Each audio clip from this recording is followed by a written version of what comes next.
So I started moving in the trail, and this thing started standing up, and it very quickly became obvious that it wasn't PJ. Because I am 6'8" now, and as this thing was standing up, it kept going. Very rarely does anyone, eye to eye with me, let alone, I mean, it had me by easily 2 or 3 feet.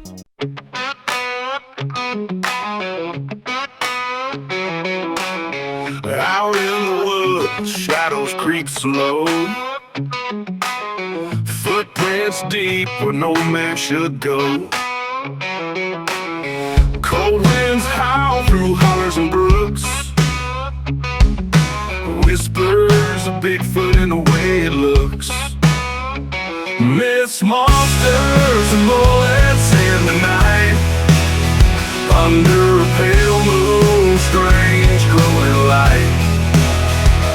Truth out there like a blade it cuts. Myths, monsters, and bullets run amok.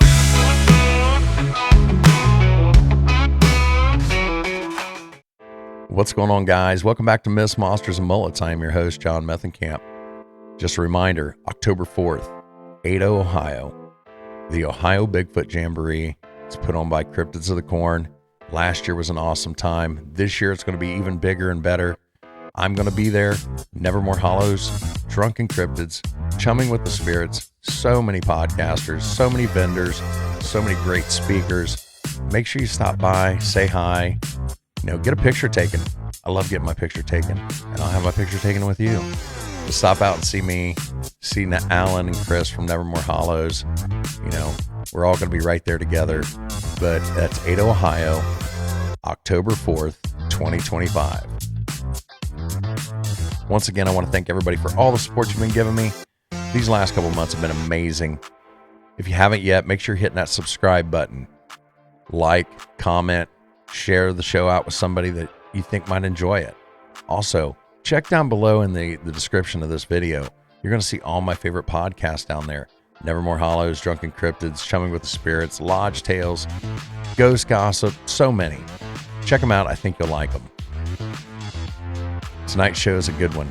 We have Brian Goddard on the show. You will not believe what happened when he encountered a Sasquatch back when he was a kid. I was amazed. You're going to be amazed. Sit back, relax, and enjoy the show. Welcome back to Myths, Monsters, and Mullets. I am your host, John Methenkamp.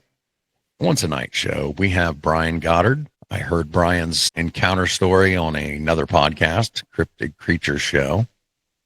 And then our good friend JD from Chumming with the Spirits tracked him down. I think he might have stalked him a little bit. I'm not sure. But he got me in contact with Brian. And so, Brian, why don't you tell my listeners a little bit about yourself? I am Brian Goddard with Cryptic Paranormal.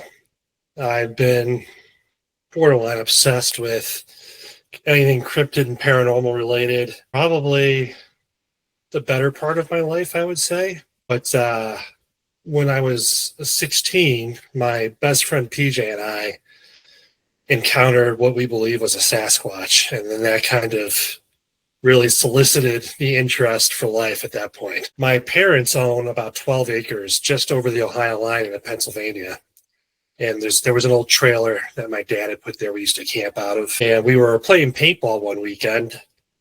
We got there on a Friday afternoon, I believe, and we were there. At this point in time, we were going into Saturday night. And of course, we thought it would be a great idea to play paintball at night. So we waited for the sun to go down.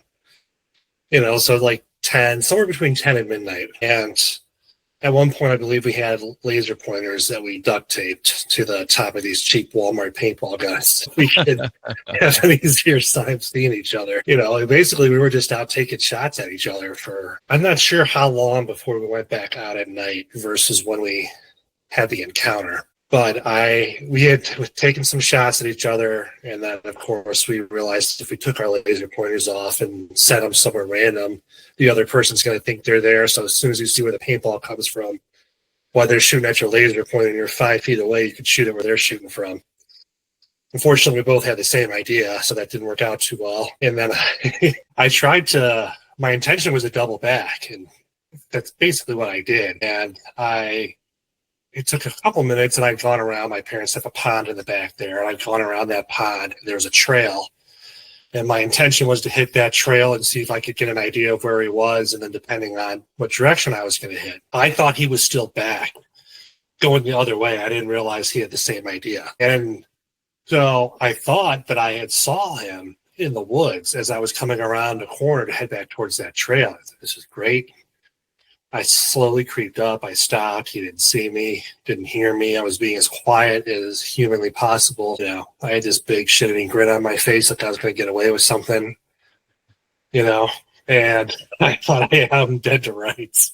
Because all I could think about is how much I'm going to laugh as soon as I get the first shot off. And then I started to come towards the trail, and I kind of got myself in a position to aim. And there's no scopes on these things, you know what I mean? They were not high, I don't want to say quality. They just weren't, you know, they weren't fancy. They were just literally just a one single shot, you know, kind of deal. Right. So I got myself in a spot, found a little, you know, a couple thicker trees I could hide behind, try to get some cover. So I started shooting.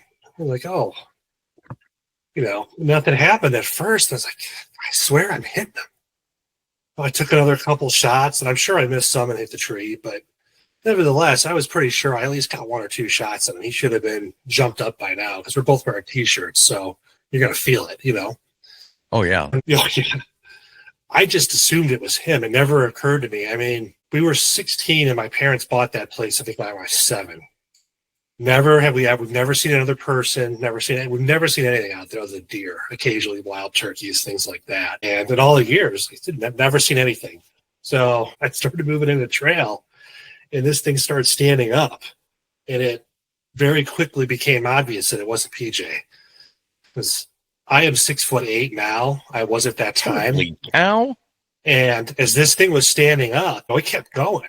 Very rarely does anyone, you know, eye to eye with me, let alone, I mean, it had me by easily 2 or 3 feet. And wow. At that point, I realized it couldn't have been him. Obviously, it was standing up, and it was taller than me, and it was dark. So from a distance, I couldn't really tell. It just looked like a figure of a person. And I was like, well, who else would be out here but us? We're in the middle of nowhere, literally, you know. And once I realized it was taller than me, I took off running. I wasn't interested in sticking around. It scared the hell out of me. So yeah, I took off running towards what we call the main trail. All the other trails kind of offshoot it. My friend PJ, I had stopped to kind of look behind me because I didn't hear anything, but I wasn't sure if this thing was following. I didn't know what was going on. So I kind of stopped to turn around, and PJ almost plowed me over coming up the trail doing the same thing, looking behind him. And the two of us, he saw it too. He was shooting at it from the other side. Oh. So we both thought it was each other, and we ran into each other. It's hard to describe the look on his face. I would imagine it was the same one I had. Once we both realized it for sure wasn't either one of us. And we looked over and we saw something standing there, and it was ginormous. And we were only saw it for about a second because we weren't interested in getting to know it. We took off running, both of us. You know, we're kind of like, what the hell is going on? And we bolted. Tell people, I've never ran so fast in my life till that moment. I've never ran as fast since. I probably never will. But I don't get scared easily, but that scared the hell out of me. And part of it was you're 16, and you know, I've been interested in Bigfoot, Yetis, every cryptid, Loch Ness Monster, Mothman, Goatman, Dogman. You know, the list goes on and on forever. Probably watching an episode of Unsolved Mysteries in the 80s, you know, probably got me hooked. But I was always obsessed with all that stuff. So I always believed that they were out there. It never occurred to me I'd see one in my parents' backyard, though. You know what I mean? Yeah, so we took off. I mean, we just took off running. And we ran back to the trailer as quickly as possible and flew inside and shut the door and looked out the back window and didn't see anything. And best we can figure, it realized we were more scared of it. And I'm not even sure that it was scared of us, to be honest. You know what I mean? We were up all night talking about it, trying to figure out what we saw. You know, it was taller than me. I mean, there's no way around that. And we're both not, I mean, he's 6'4". We're not small men. You know what I mean? Even back then, you know, and he's a bigger guy too. So it looked like the two of us standing there, it was wider than us. It was taller than me. I mean, this thing was huge. And so we were not interested in sticking around. You know, No way. So we went through all sorts of different options. Okay, so somebody's screwing with this. Well, how? When? We've been out there all weekend shooting at each other. We would have seen somebody, you know what I mean? And we've never seen anybody before. And then we're surrounded by mostly farms here. They're hundreds of acres. You can't even see the houses on half of them. They're so far, just the way the line is shaped from where my parents' place is versus where their field starts. You know, they're huge. And it's very, very rural. There's no stoplights or anything where they are. There's the occasional stop sign that, you know, you gotta definitely, if it's a 4-way stop, make sure you look because they don't always stop. They're not used to seeing people. If you catch me, you know what I'm saying? So it's like, it's out there. I grew up in the country too. I understand that. So yeah, so we couldn't figure it out. And we came to two conclusions. Ultimately, there was a 10-foot guy in a gorilla suit, or we saw a Sasquatch. I mean, and we decided that it was probably more likely we saw a Sasquatch than a 10-foot guy in a gorilla suit. Yeah, I mean, that's probably, I'd probably put my money on that too. I mean, dude, you're 6'8". I mean, you're in like the 1 percentile already. I mean, 10 foot. That's not happening. No, and I know once a year maybe I'll meet somebody that's taller than I am significantly. You know, occasionally you'll see somebody who's 6'6", 6'5". You know, you see a few 6'4" guys out there. Nothing crazy, nothing near me, but every now and again I'll see somebody and they're like 6'11", 7 feet tall. And it's so weird looking up at somebody. I'm just not used to it. Most of my life I've looked down, just physically speaking, you know, because everyone's shorter than I am. Once I realized this thing was getting bigger than me, I was like, I'm not sticking around to find out what's going on here. And we went through all sorts of possibilities. We talked about it being a bear. Well, it doesn't make sense because, for one thing, there really weren't bears in the area at that time, not at all. And even then, it would only be a black bear, and they're 6 feet maybe, even on standing on two legs. But the other thing is, this thing was fast, it was quiet, and it walked upright. It was moving fast, but it didn't look like it was running. It looked like it was just leisurely kind of coming along. But I would imagine its steps were probably so much larger than ours. Right. A black bear is not going to go more than 3 or 4 steps on 2 legs, if that even. You know, it's certainly not going to come down through woods. It's going to fall immediately on all fours. And I see 3 possibilities. Either A, it leaves the area. B, it attacks one of us. C, it attacks both of us. But either way, in B or C, it wins. You know what I'm saying? The black bear's going to win against 2 16-year-old kids. Right. It didn't do that. And that was one of the deciding factors as well. If it was a predator, it would have came after us. And we agreed that a bear wouldn't have been tall enough. It wouldn't have behaved like that. You don't normally hear about black bears attacking people unless they're cornered. You get between them and their cubs. Maybe you try to steal their food, something like that. I mean, most encounter black bears, they run, and not on 2 legs. Yeah, that's the conclusion we came to as well, that if it had been a bear or any kind of predator, really, between the two of us, one of us would have pissed it off enough with paintballs that it would have attacked us, and it would have won. I mean, no question. Right. So the fact that it stopped at some point and it didn't pursue us any further, in my mind, that meant that there was some kind of a different level of intelligence that I would expect to see in an animal, especially if it could tell how afraid we were. I wouldn't think an animal would have hesitated if it thought it had the upper hand on dinner. Right. You know what I mean? Yeah, and absolutely. The fact that we couldn't think of any animal that's 9 or 10 feet tall that would be anywhere near Ohio or Pennsylvania either. Well, yeah, you know? I mean, even like elephants, like a big elephant's like 13 to 14 feet tall. You know, we don't have anything that big here. No. So you both you're both shooting this thing. Were you able to make out any details on it? Arms, legs, head. I didn't get a good look at its face because I was not interested. I mean, frankly, once it started going up and I realized I had to tilt my neck back to see that it was still going, that was cue for me. It was time to leave. And, you know, the next day, well, after the sun came up, we cautiously looked out the back windows, and then we kind of made a creeped our way around the side, looked out around the back, looked all around, stood there for a few minutes, debated on going any further, and we eventually slowly made our way. It took us a while. It should have been like a 5-minute walk to where we were. It took us a minute because we were not in any rush. The thing was still around. We didn't know what happened to it.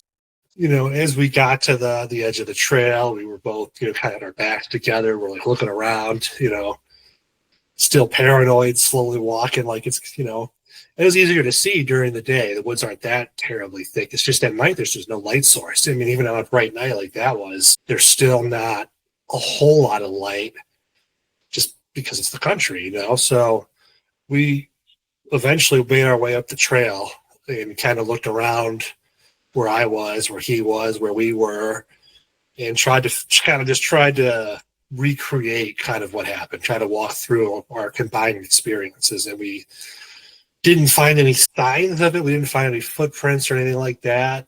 Now I would probably look different places, and I would be looking for different things now. I might be looking for broken tree branches. I probably would have notated what was growing in the area, if there was berries, bushes, or what else was growing out there. I would have looked for hair samples. I would have had a video camera to record or something to record, the search itself. I would have had plaster, all that stuff, but it just didn't occur to us we didn't even think about it. We just kind of walked around like, okay, do you see anything?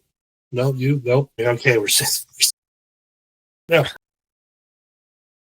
Yeah, we debated it back and forth for a long time, and we could never figure out what it was. And that was the only conclusion we've ever come to, is it had to be a Bigfoot. Nothing else would be that tall and walk upright. And, as over the years, I've done so much research on them. And I believe that they can, I don't know if sense is the right word, or smell. I think they can pick up on our fight or flight response. I think they can tell.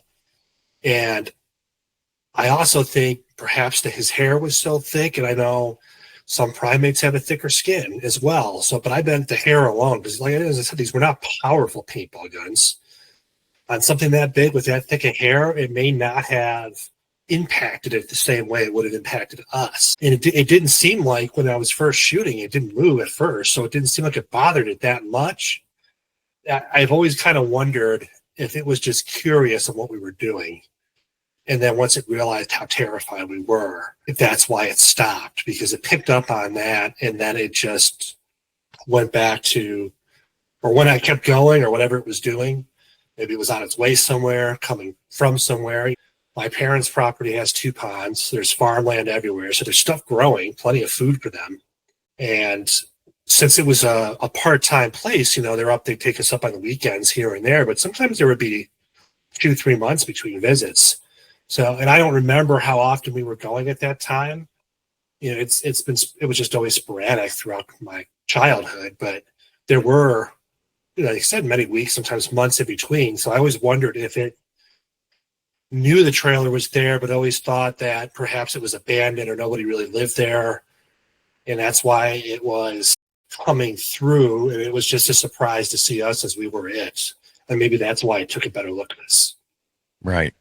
And you said this is just across the Ohio-Pennsylvania line into Pennsylvania, correct? Yes. It's the first exit in the Pennsylvania off of I-90 going towards Ashtabula County, Ohio. Oh, is that where the rest area is with the bear? That's very possible. Like it's a welcome center or whatever. As soon as you get into Pennsylvania, I know there's a welcome center there. There is a welcome center. I've never gone, but their exit is the first exit into Pennsylvania. Right over the line. Yeah. You can get from their house to Conneaut, Ohio in 10 minutes. It's literally right across. Yeah, it's fast, yeah. So that area, I mean, I'm sure you know this now, but that area is Bigfoot hotspot. That whole Ohio, Pennsylvania area, all the way down basically to Pittsburgh, down through Salt Fork, that whole area through there. I mean, you know it, but for the listeners, that whole area there are a lot of sightings in that area. But back then, had you ever heard of Bigfoot sightings in that area? Not really. I'd heard that there'd been some in Ohio occasionally, but you have to remember this was in the mid to late 90s. There was no internet. We had dial up, but it took 45 minutes to get to a website. So there was no instant information. Just what you'd see on like the news occasionally, or there'd be a special on TV about Sasquatch. And they'd say, oh, and this was a 19 blah, blah, blah, Ohio. The biggest one in Ohio was in Minerva in 1978 is the most famous one for Ohio. So, that I knew about. You would hear stuff about that in that area. My dad had always told me that there was rumors of Bigfoot and stuff out in Ashtabula County area, but we had never seen anybody. I'd never seen one. I'd never met anybody personally who had seen one. So I didn't really think anything of it until after our encounter. And then once I really dove into it, started to realize that there were actually several sightings in the 90s. Not just on the Ohio side, but the Pennsylvania side, right outside of Erie, which is within 30, 40 minutes of them. And at that time, Erie was a city, but it wasn't like it is now. It's come a long way. They have suburbs now. They didn't really back then. Not to the extent they do now, So even now, it's still fairly rural all the way from where they are to Erie anyways. So you said that your dad had told you about Bigfoot sightings in Ashtabula and stuff like that. Did you guys tell your parents what happened? We didn't tell anybody for a long time. At first, and PJ said it best once. He said, if you weren't there and I saw that thing myself, I don't think I ever would have told anybody because it sounds so crazy. Nobody would believe me. And I said the same thing, and we just kept it to ourselves for a lot of years. And, you get in your 20s, you're out partying all the time and stuff like that. So when I used to camp and I was still interested and I would read articles, but I didn't really deep dive into it a little later where I started really putting hours of research in. And then I came to the conclusion, like, well, shit, there's a lot of people that saw something at that time. It wasn't just us, but there was nowhere to report it to. We didn't know about the BFRO, or any organization like that. And for the most part, people would say you're crazy. We told our wives about it before, and they were like, oh, it's probably a black bear. You guys are crazy.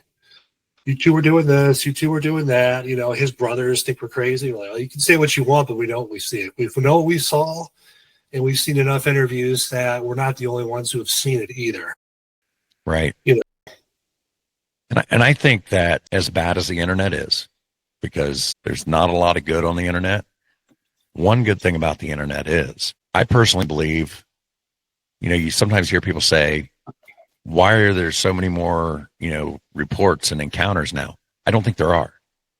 I think there's just more people talking about it now. And there's more places for people like you and I to connect, to be able to talk about this stuff. So I don't really think that there's more encounters. I just think they're just being reported and the information's out there now. That's my opinion. No, I agree completely. I think, somebody told me recently that if there were 10 encounters, the 10 encounters that were reported are somewhere between 1% and 10% of the actual sightings. Right. Like if that's the case, if you're talking the high end, you're talking 100 people then saw something and only 10 reported it. And that may be on the high end, but if let's say 20 people as opposed to 10, and that's just in the Ohio region. What about on the Pennsylvania side? There's about the same amount of sightings. So by that same math, even if you go low and you say 20 or high 100, you've got anywhere from 40 to 200 people seeing something in roughly the same time frame. And there's been sightings in Ashtabula since. Ashtabula County, there was some at Geneva State Park not too long ago, a few years back. They have recently started to develop Ashtabula over the last 5 or 10 years. There's developments and things like that going in. The logging companies went in there and tree farmed everything. So that may be why there's been an uptick in sightings, because it may have disrupted. I personally think they migrate, not necessarily like birds where they go south in the winter. I think they simply move around areas. Yeah, I agree. I also think that they, for whatever reason, they do not seem to want to interact with us. And by constantly moving around, they're never in one place very long. They don't leave an impression either. They're not changing the environment. Right. And honestly, there's not a whole lot of people that I want to associate with either. I think I'd rather associate with Bigfoot. Me too. But that's the thing, though. I mean, looking at it from their perspective, I would argue that they're fairly intelligent creatures, possibly just as smart as us, if not smarter. And if I were them, and I looked at the human race and how we treat each other and the things that we do to each other, that they probably have even witnessed just interactions from the woods, or, in theory, they can hear better than us, and who knows what they've heard. Would you want to interact with us as a species? Well, not only that, they see what we do to wildlife, and they're included in that. So I'm sure at some point, there has been a lot of violent interactions between humans and Bigfoot. And if they're even just a fraction of our intelligence, I mean, crows can say that guy over there did something bad to me. And everybody, all the other crows in that flock know that guy, and they can recognize faces. They'll torment that guy. So you can't tell me that a upright walking primate doesn't have at least the intelligence of a crow. So they have to be communicating somehow with each other. I agree. I don't know if it's verbal, if it's sign language. I have mixed feelings on tree knocking, wood knocking. I'm not sure if I don't know. I have mixed feelings on it. Yeah. Not to say that they're not doing it. They very well could be. The truth is we honestly don't know. Recently, I've heard a lot of people and talked to people who've said that they've had encounters where they might speak with them. Is that possible? Maybe. I have no idea. Because my guess is that they are some kind of offshoot of one of the species of humans 40, 50,000 years ago. If you research it, allegedly at one point there was about 20 species of human. Homo sapien came out on top, but there are certain populations that carry between 1% and 4% of another primate's DNA that inbred or mated with Homo sapiens to produce the version we are now. And the rest, the Homo sapien Neanderthals killed off, as far as we know. And I wonder if that's not exactly what happened. If one of those that perhaps did mate with us had an offspring that had different genetic characteristics, for whatever reason, the other primate's DNA was more dominant, and that veered off and it became something else. And, if you look at the large primates, they reproduce at a significantly slower rate than other primates. The bigger they are, the slower they reproduce. Some of them are 10 or 15 years old before they have one offspring. Oftentimes, they only produce one or two in a lifetime. There's 7 or 8 years sometimes between them. So if that's the case, with us being the exception, because we can override our instinct, right? There are people that have 10 kids, 20 kids, or people that have no kids, 1 kid. Assuming these creatures are acting on instinct and they fall within the primate realm as we do, but clearly they look more like what we would consider a gorilla, basically, or something along those lines. If that's the case and their reproductive cycles are anywhere like the gorillas, where you're talking 7 to 8 years, they would reproduce significantly slower than us. And it seems like they want to live in harmony with nature. They don't want to retrofit nature to meet their needs.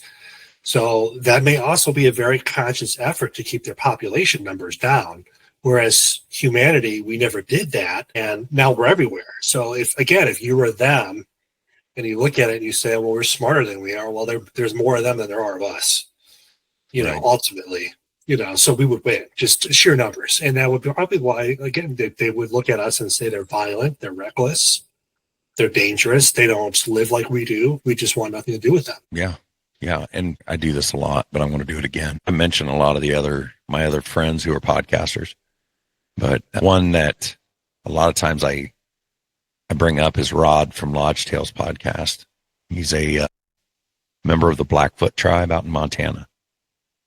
And I think, this is just my opinion, I think when it comes to things like Bigfoot, we do not give enough credence to the Native American folklore, their stories, because they were here a lot longer than us.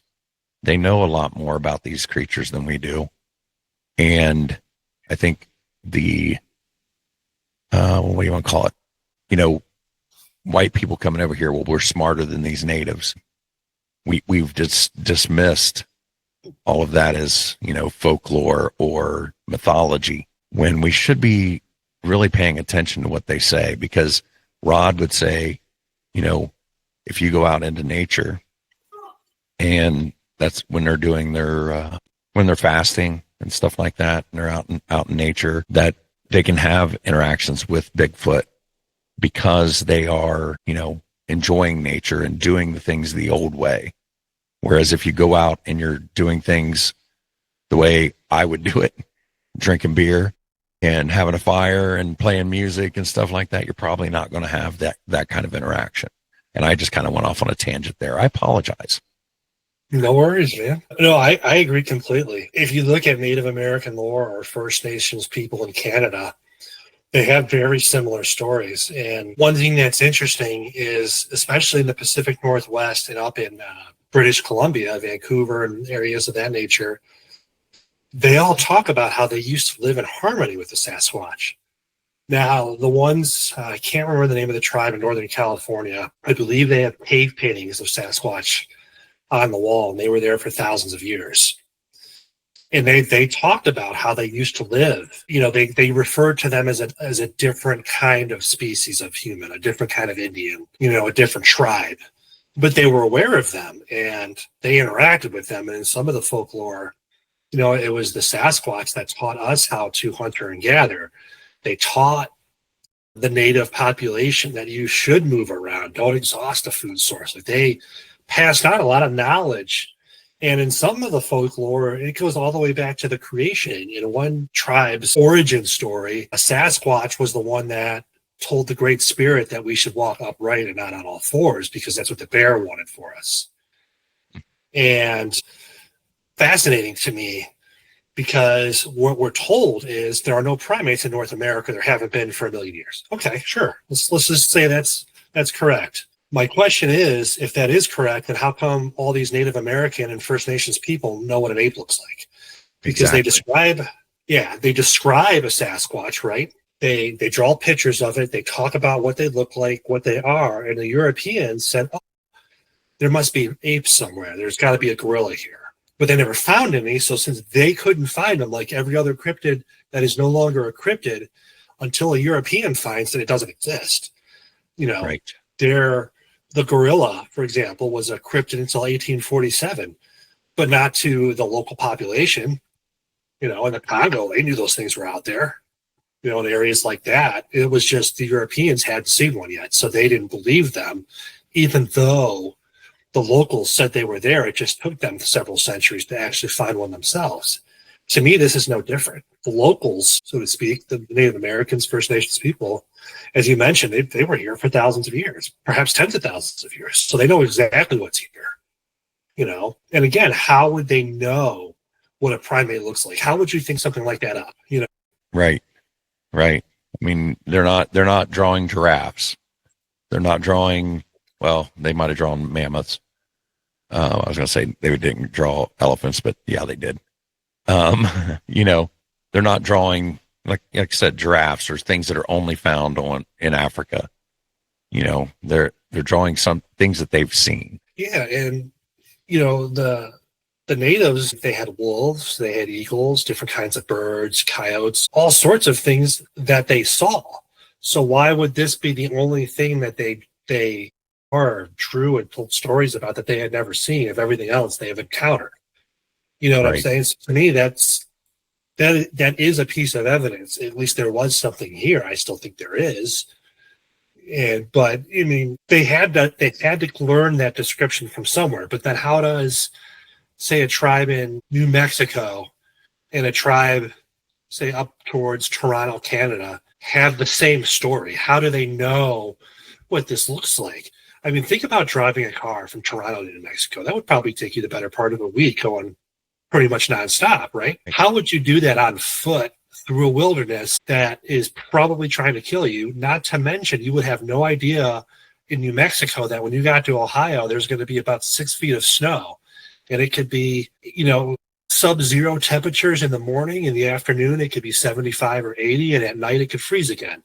You know, that's just the Midwest for you, and, you know, the Northeast. But they would have no way of knowing that. So how would they prepare to make that journey to get all the way up to where they would meet a tribe of First Nations people in northern Canada. And how would they get down? I mean, halfway, you know what I'm saying? I don't see how they could have had contact. I don't think they could have reached each other. Yeah. I mean, over thousands of years, though, I mean, and if they're moving around, one group runs into another group, which runs into another group. I'm just playing devil's advocate right now. But I agree with you. I agree with you that, I still think that even if, say, that group up in Canada saw these creatures, even if they told whoever down south, they're not going to be drawing pictures of these things without ever seeing them. No. And the other thing is, remember playing telephone in kindergarten, when you sit in a big circle and everybody tells everybody else, the story changes and changes and changes. But in this case, it hasn't. They are 7 to 10 feet tall. They are covered in hair. They're stronger. They're intelligent. They're fast. They're quiet. They smell. Sometimes they don't smell. They can communicate telepathically. Some of them can't. Some they possess supernatural abilities to go travel through portals. Well, how are they all reaching the same story over thousands of years if they were telling the same story over and over again, that they heard from somebody else, second hand, third hand, 10th hand, then you're trying to tell it to another generation?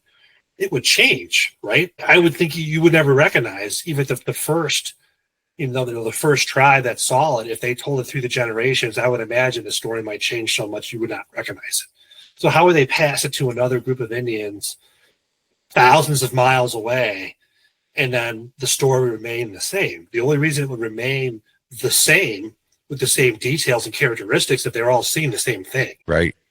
I agree. How much do you get into the woo? I cover it all. My personal belief is they are biological creatures. I think the paranormal is a level of science that we do not understand yet. I don't necessarily think it's magic per se. I think everything will be explained one day, maybe not in our lifetimes, but I think the answers are out there. That said, a lot of people, they vanish without a trace. They're 1 second, gone the next. How do you explain that? And I can't. And then somebody says they go through a portal. I can't argue with that. Right. Is it possible? Absolutely. Yeah, I think anything's possible at this point because, I've seen things. I haven't seen a Bigfoot, but I've seen things. And, there's too many people that report this stuff to just say, well, they're all lying. They're all making it up.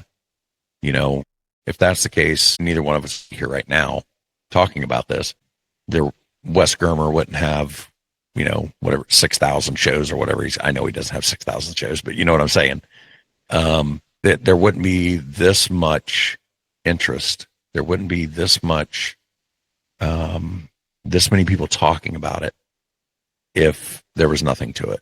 That's just my opinion. Well, but even with the technology era in the early 90s, again, there's no internet. So if you saw a Sasquatch in Maine and I saw one in Northern California, if you remember how expensive long distance was back then, there's no way we're talking about. But if people were seeing stuff 70s, 80s, early 90s, it wasn't being communicated across the country.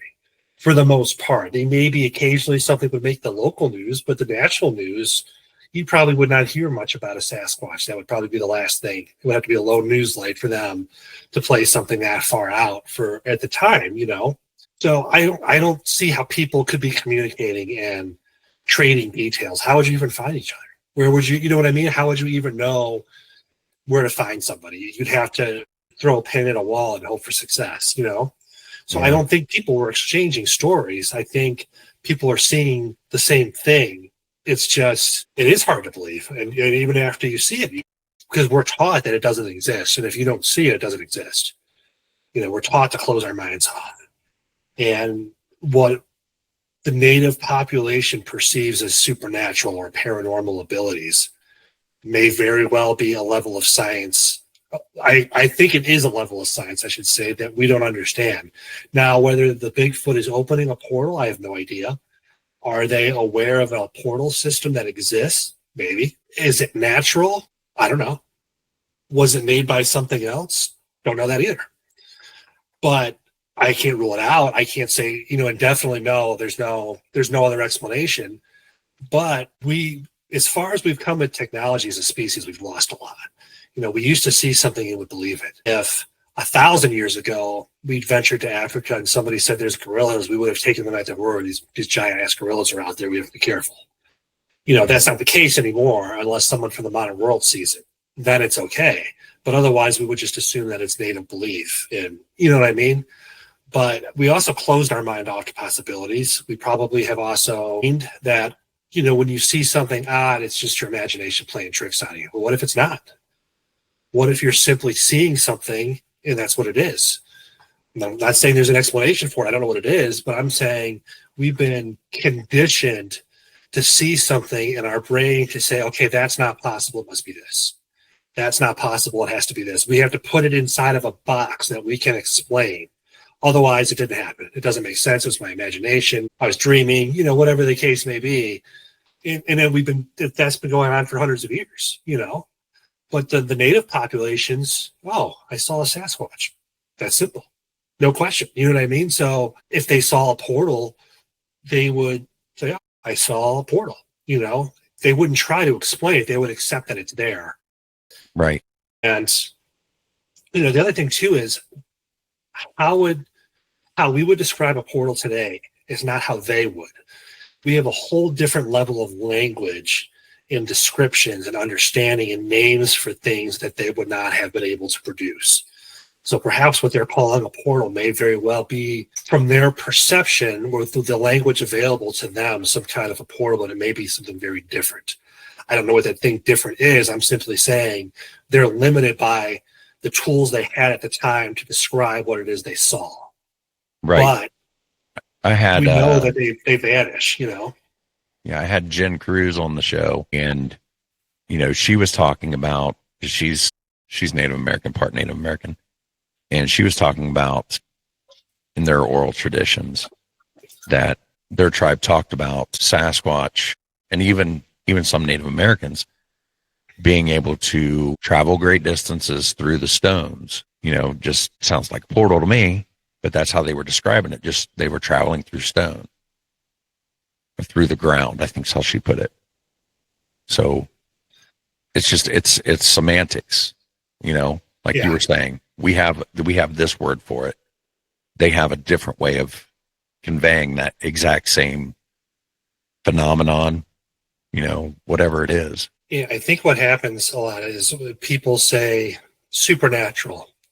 I think there's a supernatural explanation. So that immediately turns a lot of people off because they say it's not real, it's magic. No, it's not. They use terms that they had to describe it. They didn't have a term for physics. The word portal did not have the same meaning necessarily for them as it did for us. They described it the best they could with their terminology. But today we could witness that and say, okay, something is happening. It's perhaps some kind of transportation means. Whether it's their invention, it's a natural phenomenon that our species has chosen to ignore, forgotten about, never knew to begin with, or it's something we simply haven't discovered yet that they have. I don't know. You know what I mean? But there's something going on with how they disappear, how they get there. And I don't think you could rule out a supernatural explanation, so to speak. Because in 200 years from now, someone's going to be doing a podcast and say, remember when we thought Bigfoot didn't exist and that was stupid? They're just taking these blah, blah, blah from point A to point B. Everybody knows that. And, someone like you and I is going to have a conversation and say, well, wait a minute, these guys didn't have that level of technology 200 years ago. We're describing what we're seeing in the best way we can with how we perceive it. It was there and it was gone. It sounds odd, but that's what it is. It was there, it was gone. I can't explain it.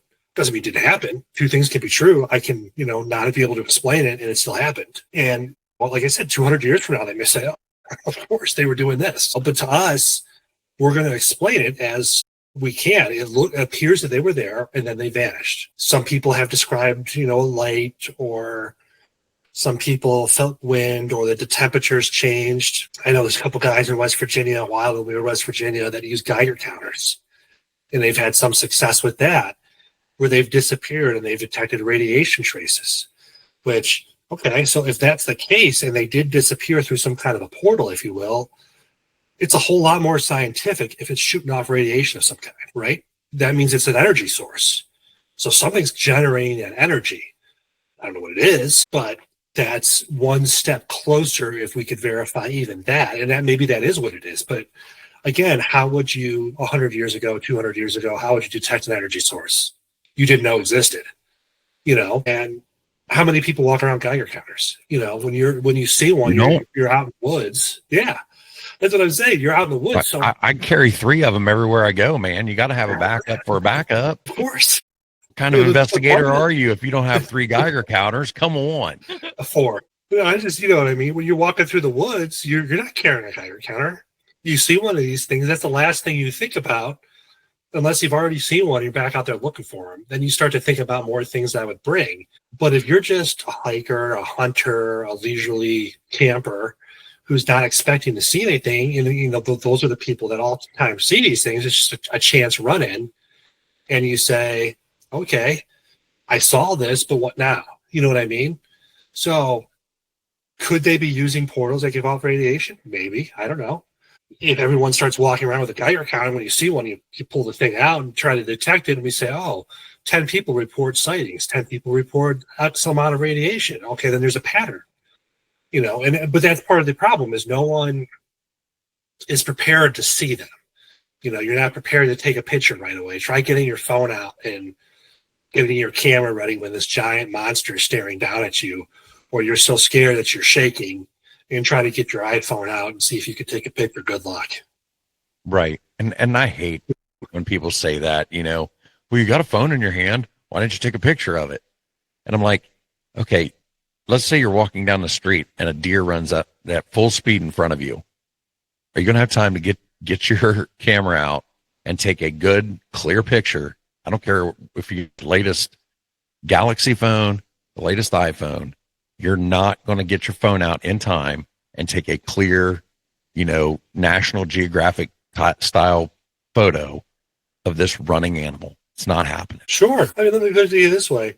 If you're walking down the street and you see a dog foaming at the mouth with no leash on, staring at you, are you going to stand there and take a bunch of pictures, or are you going to run as fast as you've ever run in your life? You're going to run if you're smart.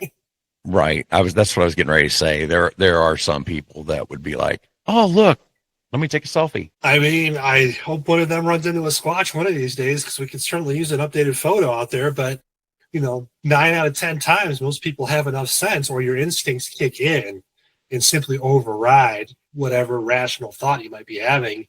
And your body's saying, all right, your brain says we're in trouble, we're taking off, Right. And people just don't understand that. They're the people that have never left their house to even go out and into the woods, never been in any danger in their life.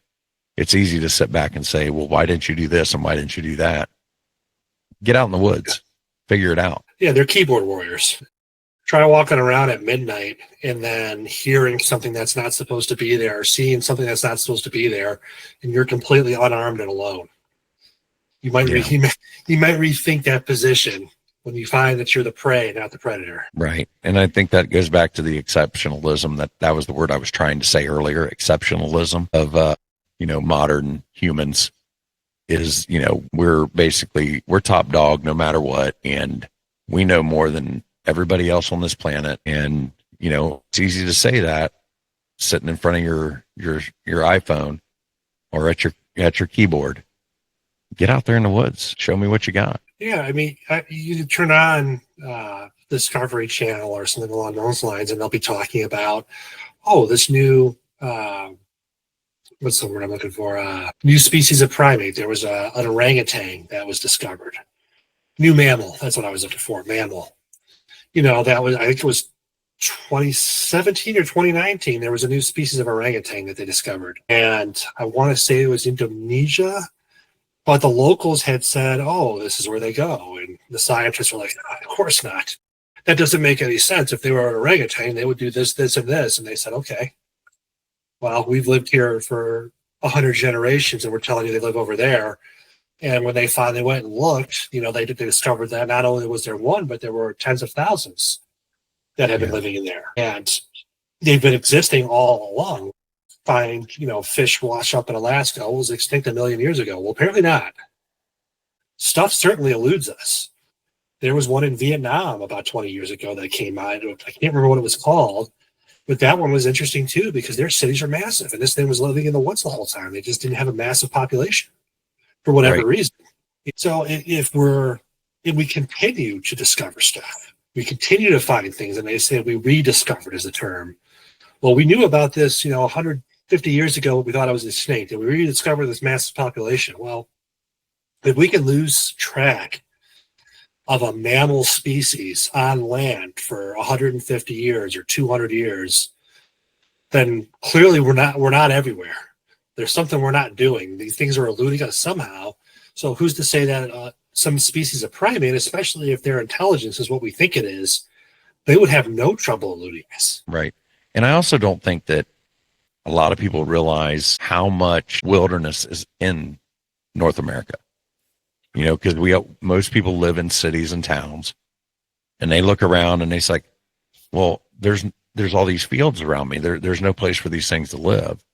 And that's because, again, you've got to leave your little bubble and actually explore a little bit, and you'll find out nearly every state has a national forest, that's not untouched because there's truly not really many virgin forests left, but there are new growth forests that are protected, and there are places where a large mammal could hide. Sure. A perfect example here in Ohio, you mentioned Salt Fork State Park, which is thousands of acres. I'm not sure exactly how big, but it also bumps up against Wayne National Forest, which, don't quote me, but I think it's 250, 300,000 acres, something along those lines. It's huge. Yeah. And then you've got Hockey Hill State Park right there as well. And that's another couple thousand. It's all right there. It's connected. They run up against each other. We just have different names for the same patch of woods that goes across, but it's massive. If you combine the state parks with the national forests, you're massive amount. And then that also borders West Virginia that's undeveloped, and they have state parks, and it's just like it's just a short swim across the river at night. No one would be the wiser if they could just cross the Ohio River right there, know. And a lot of people see things at Salt Fork or State Park. It's one of the highest sightings area in the country. And unfortunately, I've never encountered anything when I've been down there that I would consider proof per se. I mean, there's weird stuff. You do see branches snapped, but did a tree fall down? There could be other explanations. I want to find other signs of something living there before I start to lump everything in. But to put it in perspective, if you drive the main road in Salt Fork from one end to the other, going between 55 and 60, it'll take you about half an hour. So that's how massive it is. And that road goes right through the middle, but it's only 2 lanes. There's no stop signs or anything, And there's roads that offshoot it that go deeper in and where you can park and go out. But it's huge and it's thick. It's difficult to see at night, even on a bright night, because it is very thick. It's very bushy. There's a lot of growth in there. It's been untouched I'm not even sure how long. It's always been a state park as far as I know. Who knows the last time someone actually cut a tree down in there that wasn't to maintain a trail or whatnot. There's a couple lakes there.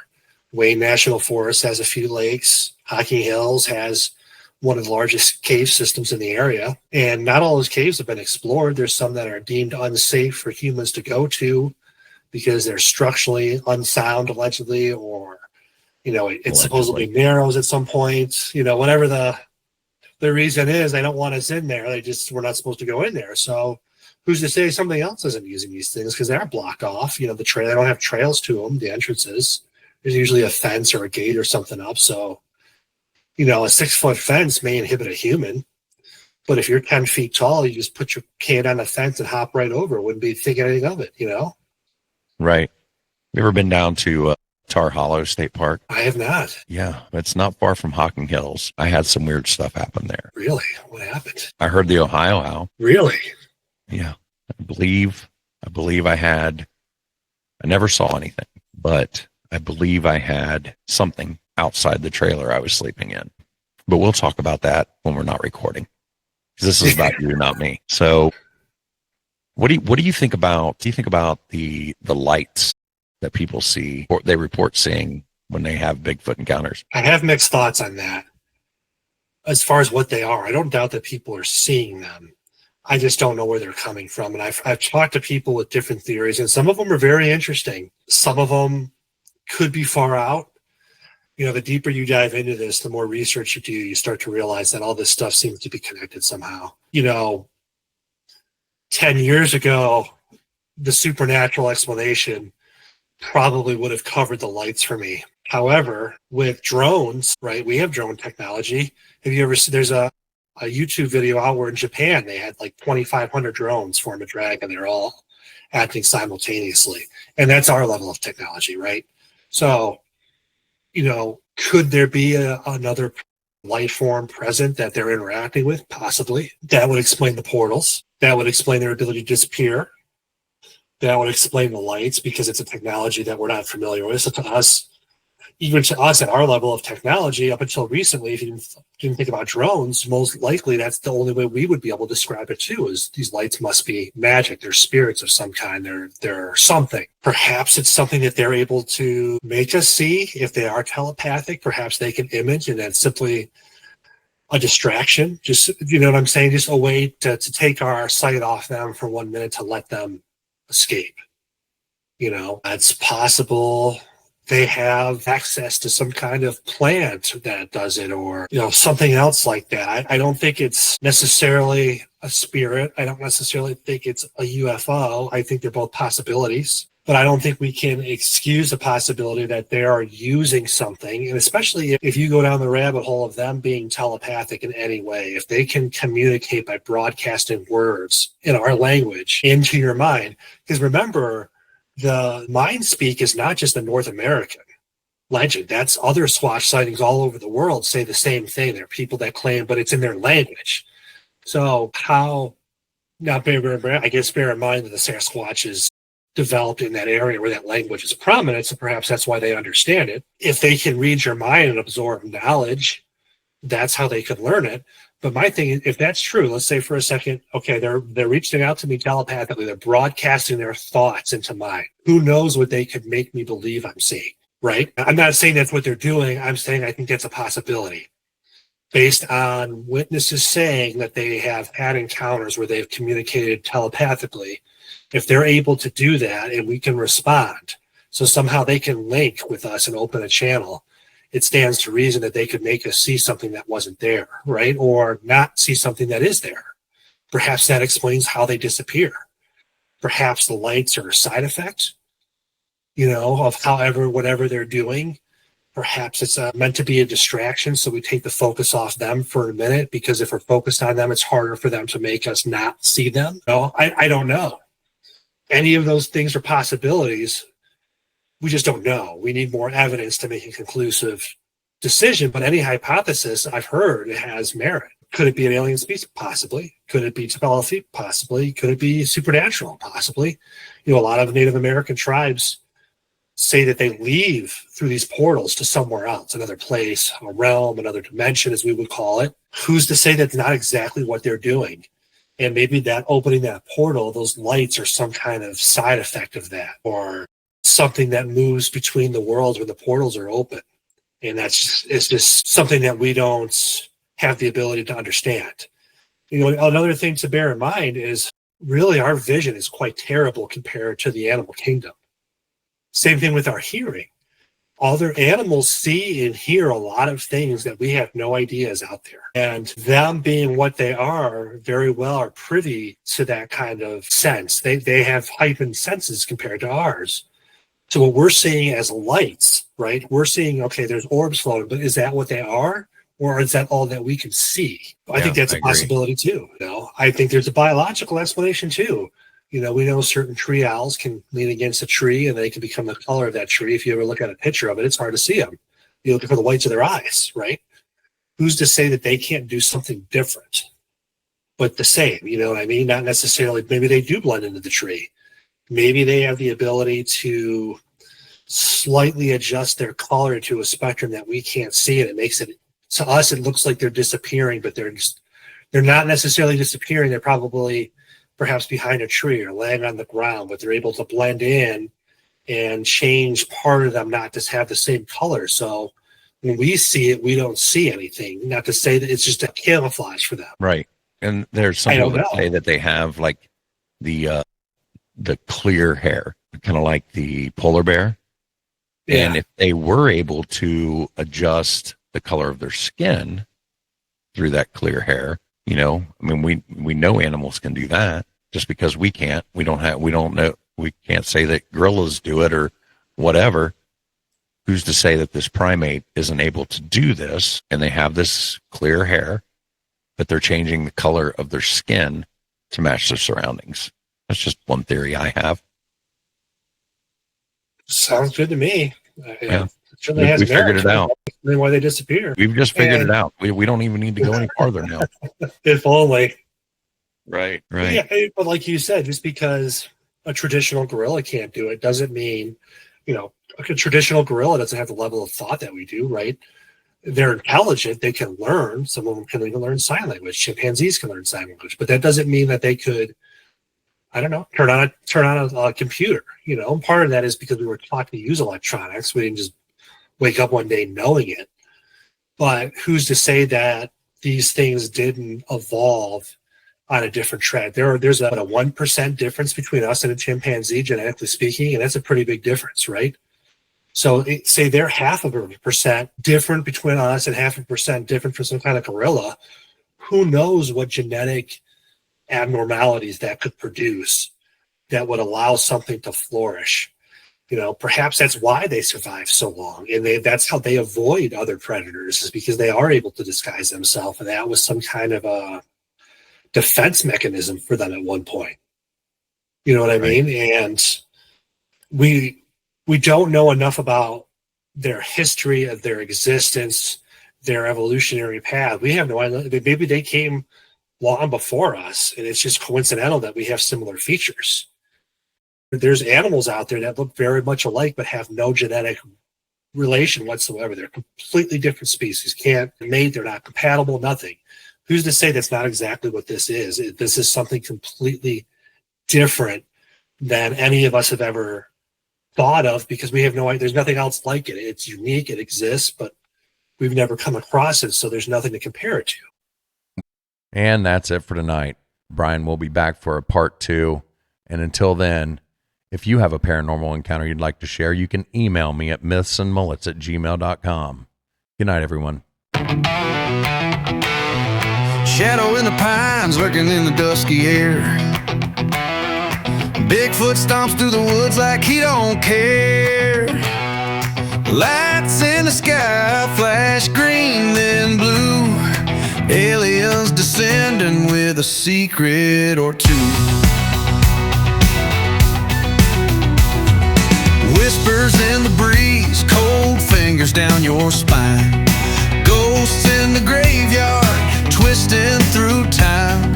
Eyes wide open in the dead of night. The myths and monsters giving one hell of a fright. Oh, Myths, Monsters, and Mullets podcast, spinning wild tales of a future and a past. Hosted by John Methenkamp's fiery soul. He takes us where the wild unknown flows. Oh, Myths, Monsters, and Mullets podcast, spinning wild tales of a future and a past. Hosted by John Methenkamp's fiery soul. He takes us where the wild unknown flows. Down by the bayou, you hear a raspy growl.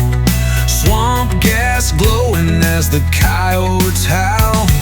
A UFO zipping just above the trees, grabbing hold of wonder like a southern summer breeze.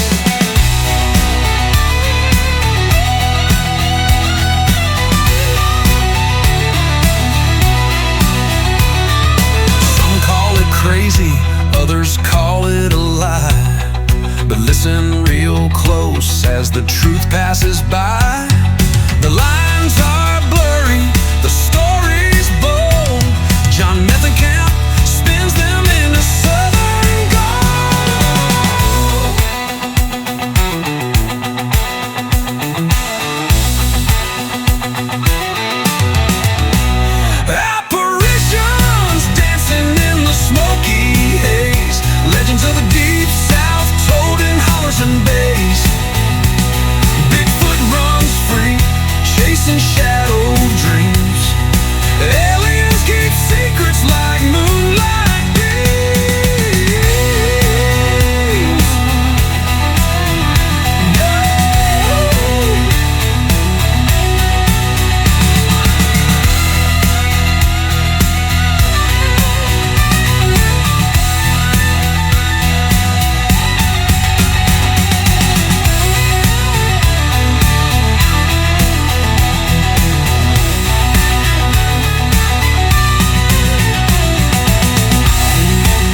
happy growl. Swamp gas glowing as the coyotes howl. You